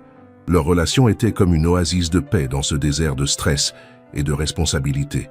Mais même cette oasis n'était pas à l'abri des tempêtes. « Tu ne trouves pas que Thomas agit bizarrement ces derniers temps ?» demanda Élodie un matin, alors qu'ils prenaient leur petit déjeuner dans la cuisine d'Alexandre. « Thomas Dubois, le directeur marketing ?» Alexandre leva les yeux de son journal numérique. « Pas particulièrement. Pourquoi ?»« Je ne sais pas. Il me regarde d'une façon étrange, comme s'il savait quelque chose. » Alexandre reposa sa tasse de café, soudain alerte. « Tu penses, mon, qu'il soupçonne notre relation ? Peut-être. Ou peut-être que je deviens paranoïaque. » Élodie haussa les épaules, tentant de paraître désinvolte. Mais l'inquiétude était visible dans ses yeux. « Nous avons été prudents, » la rassura Alexandre. « Personne ne nous a vus ensemble en dehors du travail. Nous n'avons jamais rien fait d'inapproprié au bureau. Comment pourrait-il savoir ? Les gens sentent ces choses-là parfois.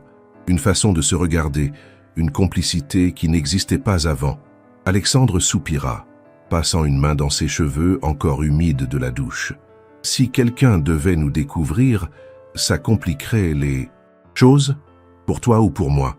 demanda doucement Élodie. « Pour nous deux, » répondit-il sans hésiter. « Tu sais ce que les gens diraient, que tu n'as obtenu ce poste que parce que nous avions une histoire, que je fais du favoritisme. » « Ce n'est pas vrai, » protesta Élodie, blessée malgré elle. « Bien sûr que non, mais la perception compte dans le monde des affaires, et je ne veux pas que ta réputation professionnelle soit entachée à cause de moi. » Élodie le regarda un moment, tentant de déchiffrer ses pensées. « Tu regrettes ? Nous deux ? Jamais, » répondit-il fermement, se levant pour venir la prendre dans ses bras. « Tu es la meilleure chose qui me soit arrivée, Élodie. Je veux juste te protéger. » Elle se blottit contre lui, inspirant son odeur familière, tentant d'ignorer la petite voix inquiète au fond de son esprit. « Nous trouverons une solution, ensemble. » Mais trouver une solution s'avéra plus compliqué que prévu. À mesure que les semaines passaient, maintenir leur relation secrète devenait de plus en plus difficile. Il y avait toujours une réunion tardive, un dîner d'affaires, un événement social lié à Nexus qui les empêchait de passer du temps ensemble comme ils l'auraient souhaité. Et lorsqu'ils étaient ensemble, la crainte d'être découverts planait constamment au-dessus d'eux. Un soir, environ 2 mois après le début de leur relation, Alexandre rentra tard d'une conférence à l'étranger. Élodie l'attendait dans son appartement, ayant préparé un dîner qu'elle avait maintenu au chaud pendant des heures. Lorsqu'il franchit enfin la porte, l'épuisement était visible sur son visage. « Désolé pour le retard », dit-il, en l'embrassant brièvement. « L'avion a été retardé, puis il y a eu un problème avec le taxi. Ce n'est pas grave, le rassura-t-elle. J'ai gardé le dîner au chaud. Tu dois être affamé. » Alexandre jeta un coup d'œil à la table dressée avec soin, aux bougies maintenant à moitié consumées, et une expression de culpabilité traversa son visage. « Tu as fait tout ça pour moi. Pour nous, » corrigea-t-elle avec un sourire. « Ça fait 3 jours que tu es parti. Tu m'as manqué. » Il la prit dans ses bras, la serrant fort contre lui. « Tu m'as manqué aussi. » Ces conférences sont interminables, et tout ce à quoi je pouvais penser, c'était toi, ici, m'attendant. Ils s'installèrent à table, et pendant un moment, tout sembla parfait. Alexandre lui raconta sa conférence, les contacts qu'il avait établis, les idées qui avaient émergé. Élodie lui parla des avancées de son équipe sur le nouveau projet, des défis qu'ils avaient surmontés, des solutions créatives qu'ils avaient trouvées. Puis le téléphone d'Alexandre sonna. Il jeta un coup d'œil à l'écran et grimaça. « Je dois prendre cet appel.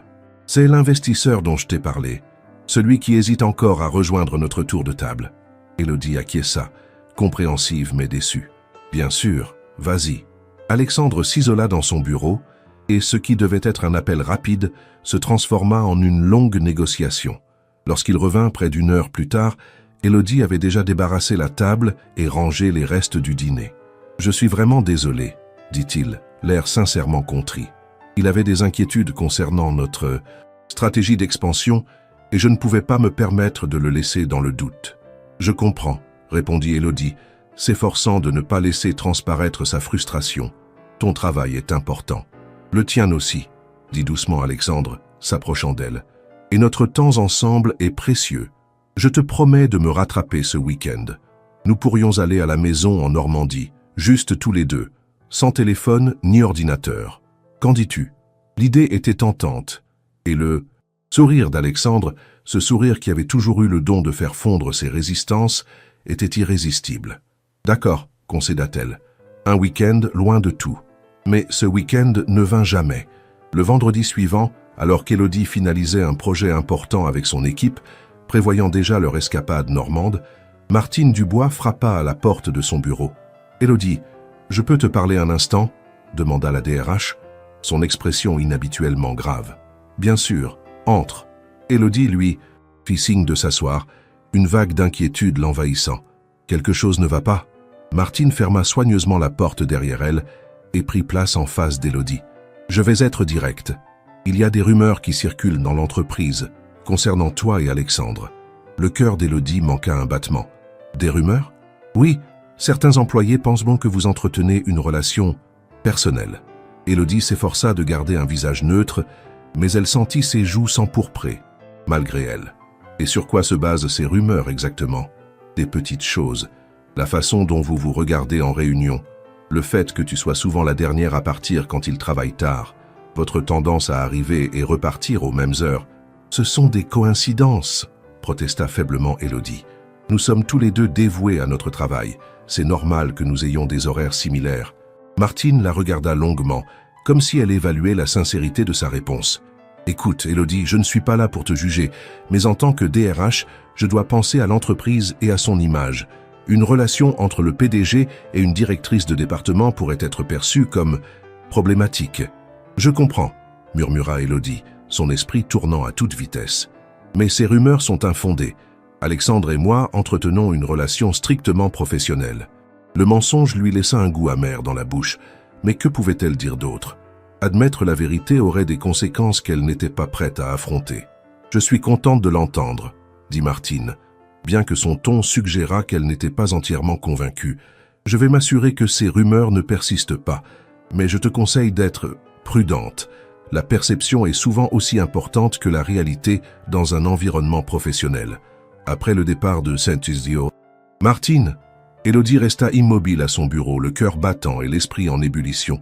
Elle devait prévenir Alexandre, mais pas au bureau, pas maintenant. Elle lui envoya un message bref. « Nous devons parler, ce soir. » La réponse vint presque immédiatement. 18 heures chez moi. Le reste de la journée passa dans un brouillard anxieux. Élodie tenta de se concentrer sur son travail, mais les paroles de Martine résonnaient dans son esprit. Des rumeurs circulaient déjà. Combien de temps avant que la vérité n'éclate au grand jour? À 18 heures précises, elle frappa à la porte de l'appartement d'Alexandre. Il lui ouvrit immédiatement, l'inquiétude visible sur son visage. « Qu'est-ce qui se passe ?»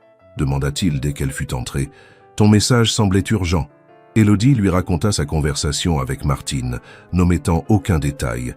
À mesure qu'elle parlait, elle vit l'expression d'Alexandre s'assombrir, ses traits se durcir. « C'est exactement ce que je craignais, » dit-il finalement, passant une main sur son visage fatigué. « Les gens parlent. Et dans une entreprise comme Nexus, les rumeurs se propagent à la vitesse de l'éclair. « Qu'est-ce qu'on va faire ?» demanda Élodie, sa voix trahissant son angoisse. « Je ne veux pas que notre relation affecte ma crédibilité professionnelle ou la tienne. » Alexandre resta silencieux un long moment, semblant réfléchir intensément. Puis, il se tourna vers elle, une détermination nouvelle dans le regard. Il n'y a qu'une solution. Nous devons officialiser notre relation.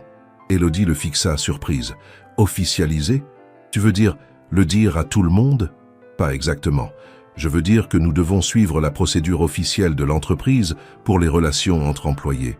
Il existe un protocole pour ce genre de situation. »« Un protocole ?» répéta Élodie, perplexe. « Oui, nous déclarons notre relation au conseil d'administration, nous signons une déclaration de consentement mutuel et nous acceptons certaines conditions pour éviter tout conflit d'intérêts. » « Quelles conditions ?» Alexandre hésita. « Principalement que l'un de nous ne soit plus dans la ligne hiérarchique directe de l'autre. »« Mais tu es le PDG, » fit remarquer Élodie. « Tout le monde est dans ta ligne hiérarchique. »« Pas nécessairement, » répondit-il, son esprit semblant travailler à toute vitesse. « Nous pourrions restructurer l'organisation. Le département créatif pourrait être placé sous la responsabilité directe du directeur général adjoint Nicolas Bertrand. Tu reporterais à lui, pas à moi. » Élodie considéra cette proposition. D'un côté, cela résoudrait le problème immédiat des rumeurs et des potentiels conflits d'intérêts. De l'autre, est-ce que ça ne ressemblerait pas à une rétrogradation? Les gens pourraient penser que j'ai fait quelque chose de mal. Pas si nous l'expliquons correctement, assura Alexandre. Nous présenterons cela comme une évolution naturelle de la structure de l'entreprise, une manière de mieux répartir les responsabilités à mesure que Nexus grandit. Élodie n'était pas entièrement convaincue, mais elle faisait confiance à Alexandre pour gérer ce genre de situation délicate. Après tout, il avait bâti cette entreprise de rien. « D'accord, » acquiesça-t-elle finalement, « si tu penses que c'est la meilleure solution. » Alexandre s'approcha d'elle, prenant ses mains dans les siennes. « Je sais que ce n'est pas idéal, mais c'est le seul moyen de protéger à la fois notre relation et nos carrières. Je ne veux pas avoir à choisir entre Nexus et toi, Élodie. » Ces derniers mots la firent frissonner.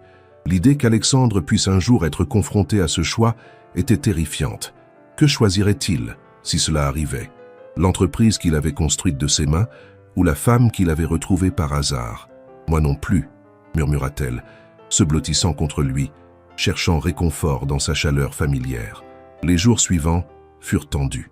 Alexandre convoqua une réunion du conseil d'administration pour annoncer leur relation et proposer la restructuration.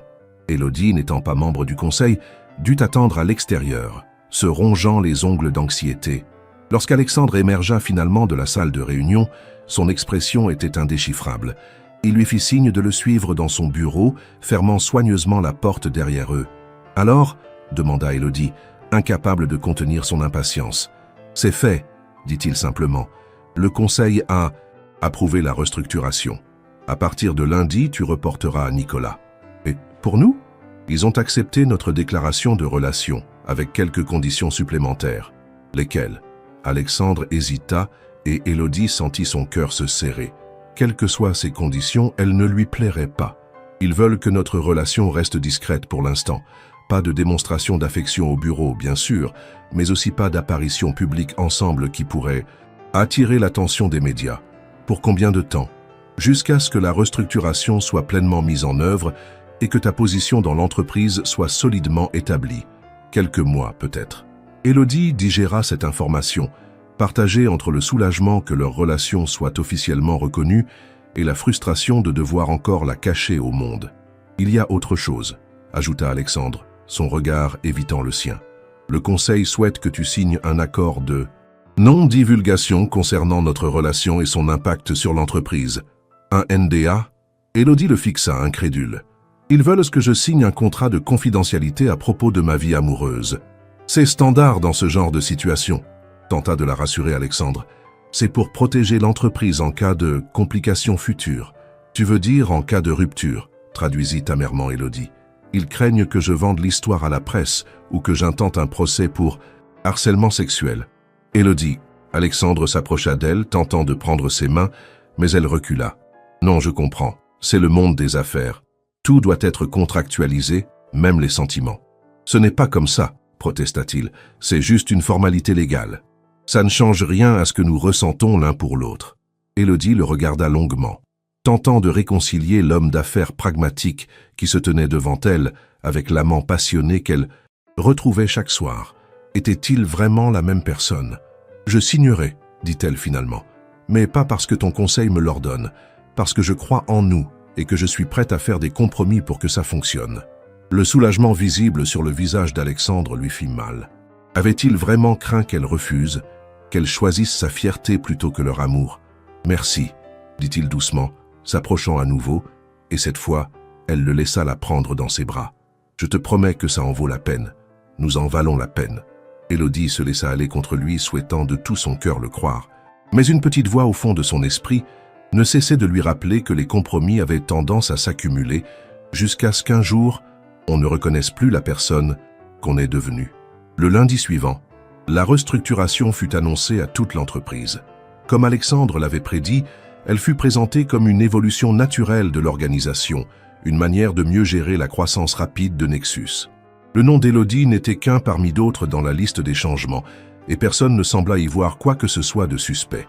Travailler sous la direction de Nicolas Bertrand s'avéra être une expérience mitigée. Le directeur général adjoint était compétent et respectueux, mais il n'avait pas la vision créative d'Alexandre, ni sa capacité à voir au-delà des chiffres et des délais pour saisir l'essence d'un projet. Les réunions étaient plus rigides, plus structurées, mais aussi moins inspirantes.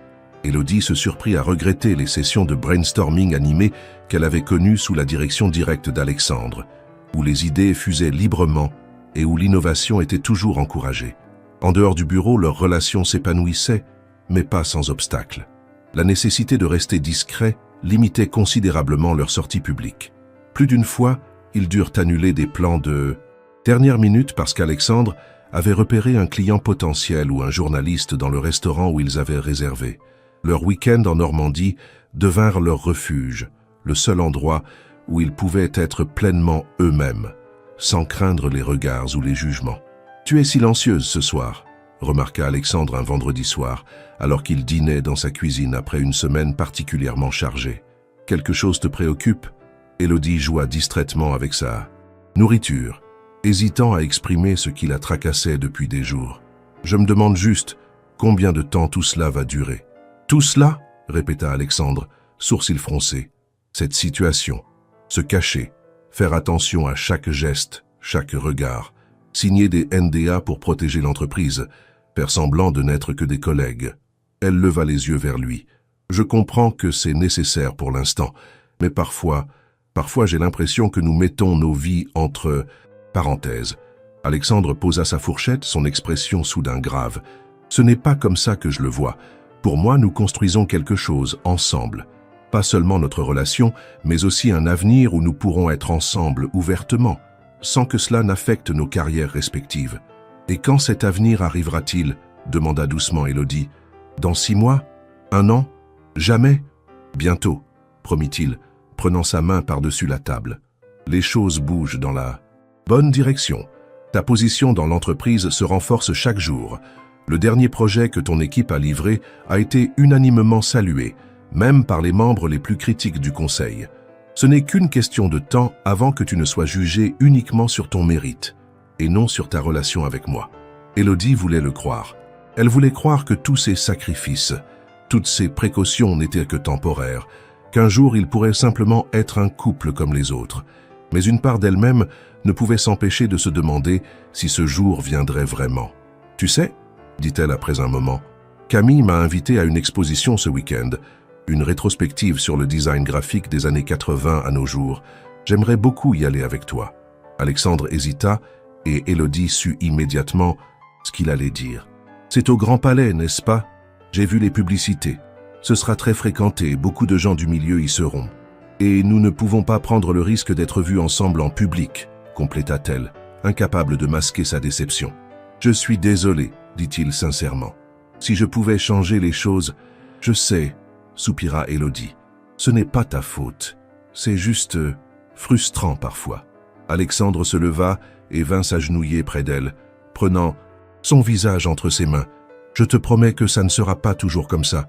Un jour, nous irons à toutes les expositions que tu voudras, main dans la main, sans nous soucier de qui pourrait nous voir. Elle lui sourit faiblement, touchée par sa sincérité. J'attendrai ce jour avec impatience. Il l'embrassa tendrement, puis se releva. En attendant, j'ai peut-être une idée pour ce week-end. La Normandie est belle en cette saison, et j'ai entendu parler d'un petit festival d'art dans un village près de notre maison. Ce serait loin de Paris, loin des regards indiscrets. Ça sonne parfait, admit Élodie, son humeur s'améliorant à cette perspective. Et en effet, ce week-end normand fut exactement ce dont elle avait besoin.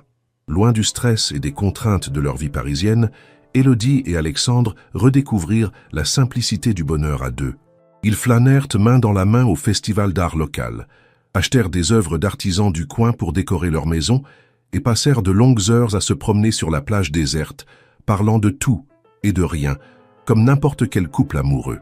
C'était dans ces moments-là qu'Élodie sentait qu'ils avaient une chance réelle de construire quelque chose de durable, au-delà des complications professionnelles et des fantômes du passé. Mais la réalité les rattrapa dès leur retour à Paris. Le lundi matin, en arrivant au bureau, Élodie fut accueillie par Nicolas Bertrand, l'air grave. « Élodie, j'ai besoin de te voir dans mon bureau immédiatement. » Intriguée et vaguement inquiète, elle le suivit. Une fois la porte fermée, Nicolas lui tendit une tablette. Sur l'écran s'affichait un article de blog technologique, avec un titre accrocheur « Romance au bureau, le PDG de Nexus et sa directrice artistique surpris ensemble en Normandie ». L'article était accompagné d'une photo floue mais reconnaissable d'Élodie et Alexandre, main dans la main au festival d'art, visiblement heureux et détendu. « Oh non !» murmura Élodie, sentant son estomac se nouer. « C'est encore un petit blog, avec une audience limitée », expliqua Nicolas. « Mais ces choses ont tendance à se propager rapidement. Alexandre est déjà en train de gérer la situation avec l'équipe de communication, mais je voulais te prévenir avant que tu ne l'apprennes par quelqu'un. D'autres. Merci, dit Élodie encore sous le choc. Qu'est-ce que je dois faire? Pour l'instant, rien. Continue ton travail normalement. Si quelqu'un t'en parle directement, tu peux confirmer que tu entretiens une relation personnelle avec Alexandre, que cette relation a été déclarée conformément aux politiques de l'entreprise et que des mesures ont été prises pour éviter tout conflit d'intérêts. Mais ne donne pas plus de détails. Élodie acquiesça mécaniquement, son esprit tournant à toute vitesse. Leur secret était révélé de la pire façon possible. Quelles seraient les conséquences? Pour elle, pour Alexandre, pour Nexus? Elle passa la matinée dans un état second, tentant de se concentrer sur son travail, tout en ignorant les regards curieux et les chuchotements qui semblaient la suivre partout. L'article avait visiblement déjà fait le tour de l'entreprise. À midi, elle reçut un message d'Alexandre. « Mon bureau. Maintenant. » Le cœur battant, elle s'y rendit, ignorant délibérément les regards appuyés de certains collègues sur son passage. Lorsqu'elle entra dans le bureau d'Alexandre, elle fut surprise d'y trouver également Martine Dubois et un homme qu'elle ne reconnut pas immédiatement. « Élodie, je te présente Maître Legrand, notre avocat, » dit Alexandre d'un ton formel. « Il est ici pour discuter de la situation. »« Bonjour, mademoiselle Moreau », la salua l'avocat avec un hochement de tête professionnel. « Je comprends que c'est une situation délicate pour vous. » Élodie s'assit, se sentant soudain comme une accusée devant un tribunal. « Je suis désolée pour ce qui s'est passé, » dit-elle, regardant Alexandre. « Nous pensions être loin de tout. »« Ce n'est pas ta faute, » la rassura-t-il, bien que son expression reste tendue. « Nous savions que ce risque existait. Maintenant, nous devons gérer les conséquences. » Maître Legrand ouvrit son dossier. L'article en lui-même n'est pas particulièrement dommageable. C'est un petit blog, comme l'a dit M. Bertrand, mais il a déjà été repris par quelques médias plus importants et nous anticipons d'autres reprises dans les heures à venir. « Quelle est notre stratégie ?» demanda Alexandre, entrant directement dans le vif du sujet. « Transparence contrôlée », répondit l'avocat. Nous préparons un communiqué de presse confirmant votre relation, soulignant qu'elle a été déclarée conformément aux politiques de l'entreprise et détaillant les mesures prises pour éviter tout conflit d'intérêts. Nous mettons également l'accent sur les compétences professionnelles de Mademoiselle Moreau et sur le processus rigoureux de recrutement qu'elle a traversé. Élodie écoutait, se sentant étrangement détachée, comme si tout cela arrivait à quelqu'un d'autre. Sa vie privée, ses sentiments, son histoire avec Alexandre, tout était réduit à un problème de relations publiques à gérer, à contrôler, à présenter sous le meilleur jour possible. « Et si on me pose des questions directement ?» demanda-t-elle. « Des journalistes, des clients, vous les redirigez vers notre service de communication, » intervint Martine, « ou vous répétez simplement la déclaration officielle. Pas d'improvisation, pas de détails personnels. » Élodie hocha la tête, se sentant de plus en plus mal à l'aise. « Est-ce que ça va affecter mon poste ?» La question flotta dans l'air un instant, personne ne semblant pressé d'y répondre. Finalement, Alexandre prit la parole. « Non, dit-il fermement, tu as été engagé pour tes compétences et ton travail depuis ton arrivée a prouvé que ce choix était le bon. La restructuration a déjà réglé les questions de hiérarchie. Tes fonctions et tes responsabilités restent exactement les mêmes. » Élodie aurait dû se sentir soulagée, mais quelque chose dans la façon dont tout cela était géré la laissait profondément troublée. Elle avait l'impression d'être un problème à résoudre, plutôt qu'une personne dont les sentiments comptaient. La réunion se poursuivit, discutant des détails du communiqué de presse, des réponses à préparer pour les questions les plus probables, des stratégies pour minimiser l'impact sur l'image de l'entreprise. À aucun moment, Alexandre ne sembla se préoccuper de ce qu'elle, Élodie, pouvait ressentir face à cette situation. Lorsque la réunion prit fin, Martine et l'avocat quittèrent le bureau, laissant Élodie seule avec Alexandre. Un silence pesant s'installa entre eux. « Je suis désolé, » dit-il finalement. « Ce n'est pas ainsi que j'aurais voulu que les choses se passent. »« Moi non plus, » murmura Élodie. « Mais au moins, nous n'avons plus à nous cacher. » Alexandre passa une main dans ses cheveux, un geste qu'elle avait appris à reconnaître comme un signe de stress. « Ce n'est pas si simple. L'exposition médiatique va être intense dans les prochains jours. Les journalistes vont fouiller dans nos vies, chercher des angles sensationnels. Notre passé commun au lycée, ta carrière. Avant Nexus, ma réputation de PDG célibataire dédié à son entreprise. Et c'est un problème ? Demanda doucement Élodie.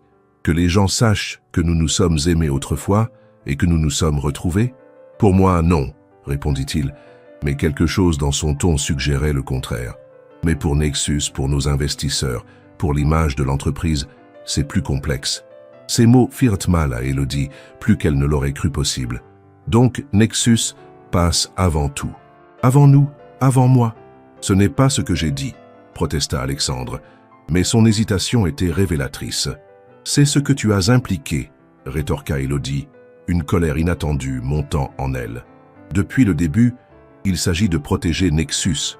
Les NDA, la restructuration, la discrétion, tout est pour l'entreprise. Jamais pour nous. Alexandre la regarda, visiblement désarçonné par son éclat. Élodie, Nexus est mon œuvre. J'ai consacré des années de ma vie à la construire, à la faire. Grandir. Des centaines de personnes en dépendent pour leur gagne-pain. Je ne peux pas faire comme si elle ne comptait pas. Je ne te demande pas de choisir entre Nexus et moi, dit Élodie, sa voix se brisant légèrement. Je te demande juste de me considérer comme une priorité aussi importante que ton entreprise, de penser à nous autant qu'à elle. Un silence s'installa, lourd de non-dits et d'émotions contenues. Alexandre semblait déchiré, partagé entre son amour pour elle et son dévouement à Nexus, incapable de réconcilier ces deux parts de sa vie. « J'ai besoin d'air, » dit finalement Élodie, se levant brusquement. « Je vais rentrer chez moi pour aujourd'hui. Dis à ton équipe de communication de m'envoyer par email ce que je suis censé dire si on m'interroge. » Élodie, « Attends, » la retint Alexandre, mais elle se dégagea doucement. « Pas maintenant, Alex. J'ai besoin de réfléchir. Seule. » Elle quitta son bureau, la tête haute malgré les regards curieux qui la suivaient. Dans l'ascenseur, elle laissa enfin les larmes couler.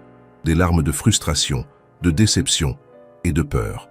Peur que, malgré tous leurs efforts, malgré leur amour retrouvé, Alexandre et elle soient fondamentalement incompatibles. Qu'il y ait toujours quelque chose, l'entreprise, le passé, les attentes des autres, pour s'interposer entre eux. En rentrant chez elle, Élodie trouva Camille qui l'attendait, visiblement inquiète. J'ai vu l'article, dit son ami sans préambule. Comment tu te sens? Élodie s'effondra sur son canapé, épuisée émotionnellement, perdue, en colère, triste. Je ne sais plus. Camille s'assit à côté d'elle, passant un bras réconfortant autour de ses épaules. Raconte-moi tout. Et Élodie raconta. Les réunions d'urgence, les stratégies de communication, l'attitude d'Alexandre, sa propre réaction. Camille l'écouta sans interrompre, son visage reflétant tour à tour la surprise, l'indignation et la compassion. « Ce que je ne comprends pas, conclut Élodie, c'est pourquoi il ne peut pas simplement embrasser la situation, dire au monde entier « Oui, j'aime cette femme, et alors? Pourquoi tout doit-il être si compliqué, si corporatif ?» Camille réfléchit un moment avant de répondre. Peut-être parce que c'est sa façon de gérer les choses. Alexandre a passé des années à construire cette image de PDG parfait, entièrement dédié à son entreprise. Changer cette image du jour au lendemain est probablement effrayant pour lui. « Je ne lui demande pas de changer qui il est », protesta faiblement Élodie. « Juste de faire une place pour moi dans sa vie, une vraie place, pas juste un compartiment soigneusement isolé du reste. As-tu pensé que peut-être il ne sait pas comment faire ?» suggéra doucement Camille. « D'après ce que tu m'as raconté, son père l'a façonné pour être ce genre d'homme d'affaires implacable, qui place le succès professionnel au-dessus de tout. Ces schémas sont difficiles à briser. » Élodie médita ces paroles, se demandant si son ami n'avait pas raison. Alexandre avait-il simplement reproduit le modèle que son père lui avait imposé? Et si c'était le cas, pouvait-il changer? Voulait-il changer? « Que dois-je faire, à ton avis ?» demanda-t-elle finalement. Camille lui serra la main. « Je ne peux pas te dire quoi faire, Élo, mais je pense que tu dois te poser une question essentielle. Est-ce que tu es prête à accepter Alexandre tel qu'il est, avec toutes ses contradictions et ses priorités parfois mal placées? Ou espères-tu qu'il devienne quelqu'un d'autre pour toi ?» Cette question résonna profondément en Élodie. Aimait-elle vraiment Alexandre, l'homme qu'il était devenu, ou était-elle toujours amoureuse du garçon qu'elle avait connu au lycée, projetant sur l'adulte des attentes impossibles à satisfaire? Elle n'eut pas le temps de creuser davantage cette réflexion, car son téléphone sonna. C'était Alexandre. « Je devrais répondre ?» demanda-t-elle à Camille. Son amie haussa les épaules. « C'est à toi de voir. Mais fuir la conversation ne résoudra rien. » Élodie prit une profonde inspiration et décrocha. « Allô? Élodie ?» La voix d'Alexandre semblait fatiguée, presque vulnérable. « Je suis désolé pour tout à l'heure. Tu avais raison. J'ai été tellement concentré sur la protection de Nexus que j'ai négligé de penser à nous, à toi. » Ces mots, si simples mais si importants, touchèrent Élodie en plein cœur. « Je comprends que Nexus est importante pour toi, Alex. Je ne te demande pas de l'abandonner ou de la négliger, juste de trouver un équilibre. »« Je sais, » soupira-t-il, « et je veux essayer, vraiment. Mais je ne sais pas comment. Toute ma vie adulte a été consacrée à cette entreprise. Je ne sais pas être autrement. » Sa franchise désarmante émut Élodie. C'était peut-être la première fois qu'Alexandre admettait ouvertement ses propres limitations, ses propres peurs. « Peut-être que nous pouvons apprendre ensemble, » suggéra-t-elle doucement, jour après jour, petit à petit. « J'aimerais ça, » dit-il, et elle pouvait entendre le sourire dans sa voix. « Est-ce que je peux te voir ce soir? Je voudrais te parler en personne. » Élodie jeta un coup d'œil à Camille, qui hocha la tête avec un sourire encourageant. « D'accord, viens chez moi quand tu auras fini au bureau. » Après avoir raccroché, Élodie se sentait étrangement plus légère, comme si un poids avait été soulevé de ses épaules. La situation n'était pas résolue, loin de là, mais au moins, Alexandre et elle avaient eu fait un pas dans la bonne direction. « Alors ?» demanda Camille, curieuse. « Il vient ce soir », répondit Élodie avec un petit sourire. « Il a reconnu ses torts et veut essayer de faire mieux. »« C'est un bon début », approuva Camille. « Maintenant, il faut voir s'il joindra les actes à la parole. » Cette remarque fit réfléchir Élodie. Les mots étaient une chose, les actions en étaient une autre. Alexandre serait-il capable de changer véritablement ses priorités ou retomberait-il dans ses vieux schémas à la première difficulté? Le soir venu, Camille partit, Élodie attendait nerveusement l'arrivée d'Alexandre. Elle avait rangé son appartement, préparé un dîner simple et même allumé quelques bougies pour créer une ambiance apaisante. Mais son esprit était loin d'être apaisé, tournant et retournant les questions qui la hantaient. Lorsque la sonnette retentit, son cœur fit un bond. Elle ouvrit la porte pour découvrir Alexandre, tenant un bouquet de fleurs et arborant une expression à la fois contrite et déterminée. « Bonsoir », dit-il doucement. Je peux entrer ?» Élodie s'écarta pour le laisser passer, touchée par le geste des fleurs, mais sachant que les vrais problèmes ne se résolvaient pas avec des pétales et des tiges. « J'ai préparé du risotto, » dit-elle, prenant le bouquet pour le mettre dans un vase. « J'espère que tu as faim. »« Affamé, » admit-il avec un petit sourire. « Je n'ai rien mangé depuis ce matin. » Ils s'installèrent à table, et pendant un moment ils mangèrent en silence, chacun cherchant comment aborder les sujets difficiles qui les attendaient. « Le communiqué de presse a été publié cet après-midi, » dit finalement Alexandre. Simple, direct, mettant l'accent sur notre relation déclarée et les mesures prises pour éviter les conflits d'intérêts. Les premières réactions sont mitigées. « Mitigées comment ?» demanda Élodie, curieuse malgré elle. Certains médias économiques s'interrogent sur l'impact potentiel sur Nexus. D'autres trouvent l'histoire romantique, le PDG et son amour de jeunesse qui se retrouvent par hasard. Il eut un petit rire sans joie. Un magazine a même titré « Le conte de fées moderne de la tech française ». « Et ça te déplaît ?» demanda doucement Élodie. Alexandre hésita. « Non, pas vraiment. C'est juste nouveau pour moi, d'être exposé ainsi, pas seulement comme un homme d'affaires, mais comme un homme. Tout, simplement.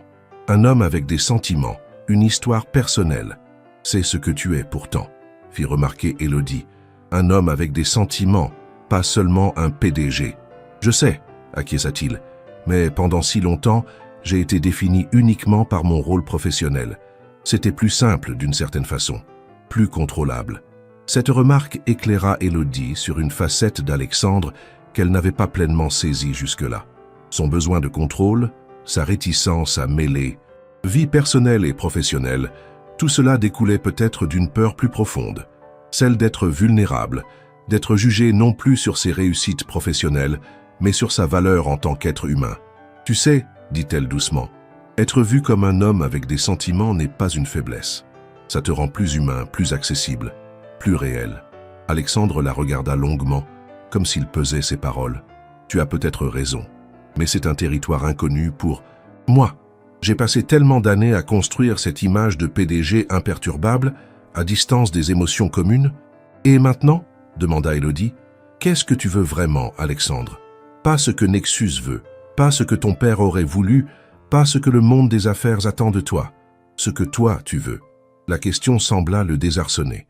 Il resta silencieux un long moment, son regard perdu dans le vide, comme s'il cherchait une réponse au plus profond de lui-même. « Je veux être heureux, » dit-il finalement, sa voix à peine plus haute qu'un murmure. « Je veux réussir professionnellement, oui, mais je veux aussi avoir une vie qui ait du sens au-delà du travail.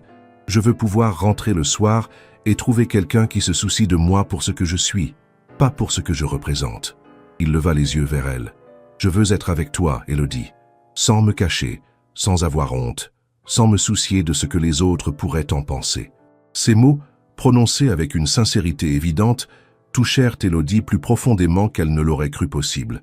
C'était la première fois qu'Alexandre exprimait aussi clairement ses désirs personnels, sans les filtrer à travers le prisme de ses responsabilités professionnelles. « Alors soyons ensemble, » dit-elle simplement. « Affrontons les regards, les commentaires, les jugements, ensemble. » Alexandre sourit, un vrai sourire qui illumina son visage, et rappela à Élodie le garçon qu'elle avait aimé il y a si longtemps. « Ensemble » répéta-t-il comme une promesse.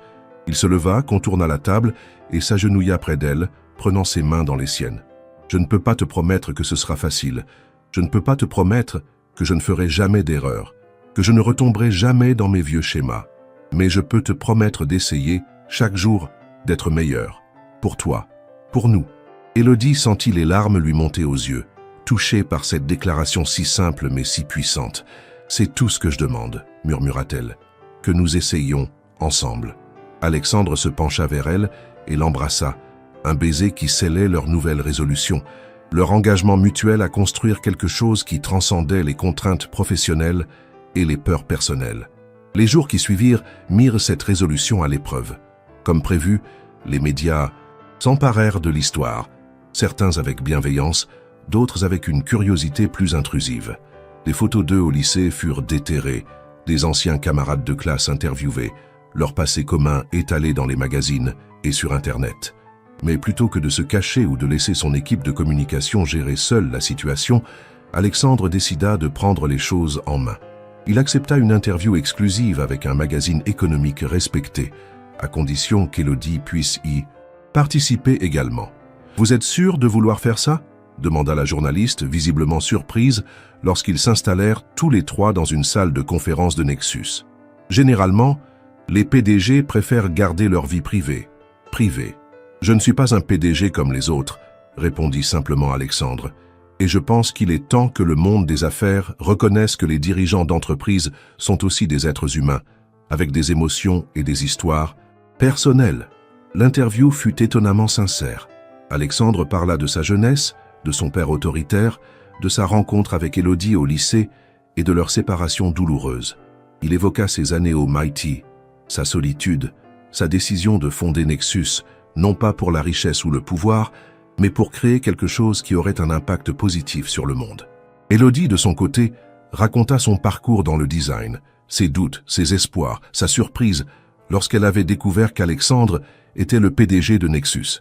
Elle expliqua comment ils avaient tenté de maintenir une relation strictement professionnelle avant de reconnaître que leurs sentiments étaient trop forts pour être ignorés. « Ce n'était pas dans nos plans », conclut-elle, « ni pour lui ni pour moi.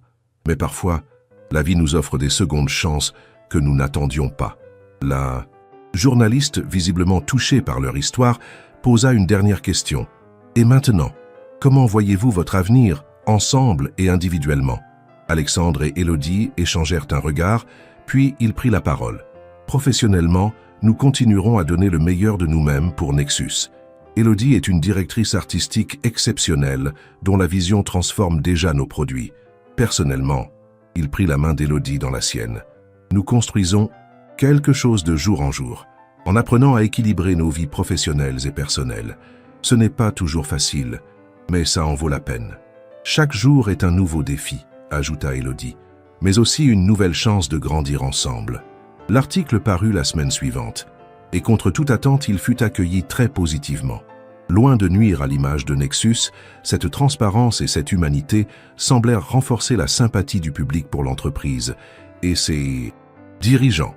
D'autres médias emboîtèrent le pas, abordant le sujet sous l'angle de la conciliation entre vie professionnelle et personnelle, des secondes chances en amour, ou encore de l'évolution des mentalités dans le monde des affaires. « Tu avais raison », admit Alexandre un soir, alors qu'ils feuilletaient ensemble les articles. « Être vu comme un homme avec des sentiments n'est pas une faiblesse, c'est peut-être même une force. » Élodie sourit, heureuse de voir qu'il commençait à embrasser cette nouvelle facette de lui-même, plus ouverte, plus vulnérable, mais aussi plus authentique.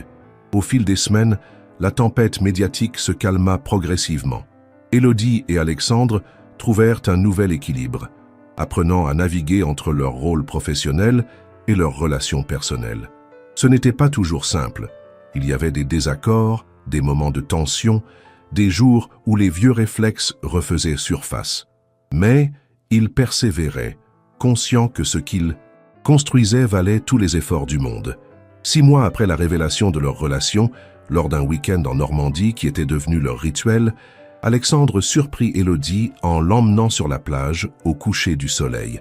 L'air était frais, mais pas froid, le ciel embrasé de couleurs chaudes, la mer calme et apaisante. « J'aime cet endroit », dit-il, alors qu'il marchait, pieds nus sur le sable, main dans la main. « Il me rappelle que le monde ne se limite pas aux bureaux climatisés et aux réunions interminables. » Élodie sourit, sentant qu'il y avait plus dans ses paroles qu'une simple observation. « Qu'est-ce que tu essaies de me dire, Alexandre le roi ?» Il s'arrêta, se tournant vers elle, le soleil couchant auréolant sa silhouette. « Je veux te dire que ces 6 derniers mois ont été les plus heureux de ma vie adulte, que malgré les défis, les regards, les jugements, je n'ai jamais regretté un seul instant notre décision d'être ensemble ouvertement. »« Moi non plus », murmura Élodie, émue par l'intensité de son regard. « Je veux te dire aussi, continua-t-il, que je ne suis plus le même homme qu'avant, que grâce à toi j'ai appris à être plus qu'un PDG, plus qu'un nom sur une carte de visite. J'ai appris à être moi. » Il mit un genou à terre dans le sable et le cœur d'Élodie s'arrêta net. De sa poche, il sortit un petit écrin en velours bleu nuit. « Élodie Moreau, dit-il, sa voix légèrement tremblante mais déterminée, mon premier amour, ma seconde chance, la femme qui m'a appris que la vraie force réside dans la vulnérabilité. Veux-tu m'épouser ?»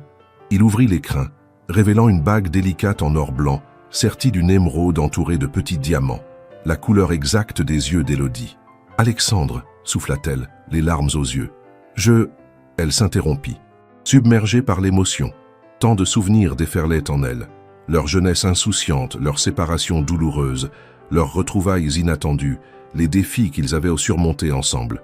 Et maintenant, cet homme qu'elle avait aimé, perdu, puis retrouvé et réappris à aimer, lui demandait de partager sa vie, pour toujours. « Oui », dit-elle finalement, un sourire radieux illuminant son visage malgré les larmes qui coulèrent sur ses joues. « Oui, je veux t'épouser. » Alexandre glissa la bague à son doigt, puis se releva pour la prendre dans ses bras, l'embrassant avec une tendresse infinie. Autour d'eux, le soleil plongeait dans l'océan, teintant le ciel de pourpre et d'or, comme pour célébrer leur engagement. « Je t'aime », murmura-t-il contre ses lèvres. « Je t'ai toujours aimé, même quand un océan nous séparait. Et je t'aime, répondit-elle, même quand tu es le PDG, le plus têtu et le plus obstiné du monde. » Il rit, ce rire libre et joyeux qu'elle avait redécouvert ces derniers mois, ce rire qui rappelait le garçon qu'il avait été et annonçait l'homme qu'il devenait. Ils restèrent ainsi, enlacés sur la plage, jusqu'à ce que les premières étoiles apparaissent dans le ciel. Leur chemin n'avait pas été facile et l'avenir réservait sans doute d'autres défis, mais ils les affronteraient ensemble, forts de cette seconde chance que la vie leur avait offerte. Car parfois, les histoires d'amour les plus belles sont celles qui prennent des détours inattendus, qui se heurtent à des obstacles apparemment insurmontables, mais qui trouvent toujours le moyen de revenir à l'essentiel. Deux cœurs qui battent à l'unisson, malgré le temps, malgré les épreuves, malgré tout. Et c'était le cas pour Élodie et Alexandre. Leur histoire avait commencé par un entretien d'embauche inattendu, mais elle se poursuivrait bien au-delà des murs de Nexus Innovation, bien au-delà des titres et des fonctions, dans cette dimension précieuse où seul l'amour véritable a sa place. Un amour qui, comme eux, avait eu le courage de saisir sa seconde chance. Si vous avez apprécié cette histoire, n'hésitez pas à laisser un j'aime et dites-moi en commentaire ce que vous avez pensé de cette histoire d'amour et de seconde chance. Quel a été votre moment préféré? Merci de m'avoir accompagné dans cette aventure.